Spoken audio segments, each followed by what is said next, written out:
Good day po mga idol. Ayan po, bali 20 pieces na special wrench ang ginagawa natin mga idol. So, ito po yung sample ng special wrench.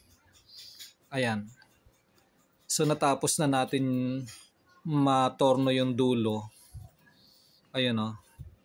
Lahat ng dulo natorno na natin. Ayan.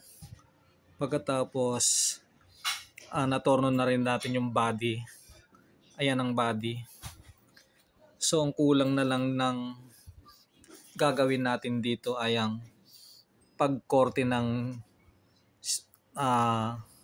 flat shape. Meron siyang flat shape sa dulo. Ayan. Ayan o, meron pang uka. Bukod sa flat shape, meron pang kagat. May uka parang kinagat. Yan po yung gagawin natin dahil tapos na natin yung mga body niya. So ang kulang na lang ngayong flat shape sa dulo at saka yung bending. Ayan, i-bending para maging special Allen wrench.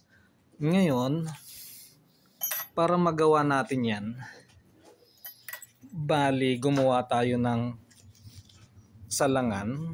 Halimbawa yan o, isasalang natin ng ganyan. Ayan.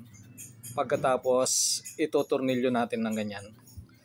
So ibig sabihin, pag yung end mill ay lumapat na sa surface na to, ibig sabihin tama na yung nauka natin, tama na yung kapal ng natapyas natin kasi may reference tayo ito. So bali pagkatapos ipipihitin lang para yung kanal naman yung mauka natin.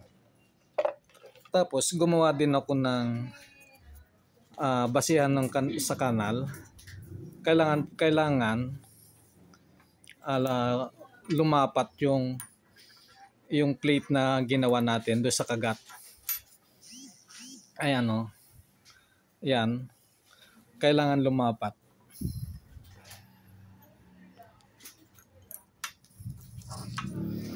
Kailangan lumapat. Ayan o. Ayan o. Ayan. So, ibig sabihin, pagpantay na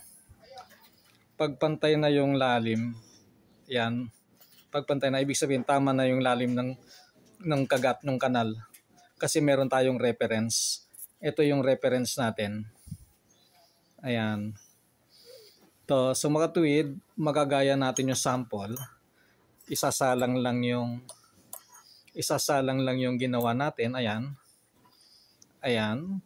Tapos ika-clamp. Ayan o. Meron na tayong mamimiling. May reference tayong flat surface. Pagka umabot na yung talim dito sa flat surface, ibig sabihin, finish na. Yun lang po. Bali, patatapos na po natin to maya-maya. Tapos na po ito. Salamat! Bye-bye!